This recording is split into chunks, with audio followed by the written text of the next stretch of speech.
Why do the hairs from your newly transplanted grafts suddenly fall out just weeks after surgery?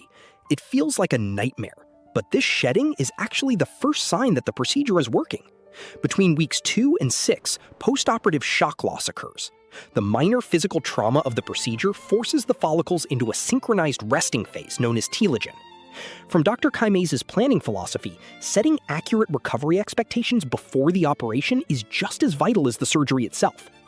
Anatomically, what you are losing is only the temporary hair shaft. The crucial dermal papilla and follicular bulb remain safely intact beneath the surface of the scalp.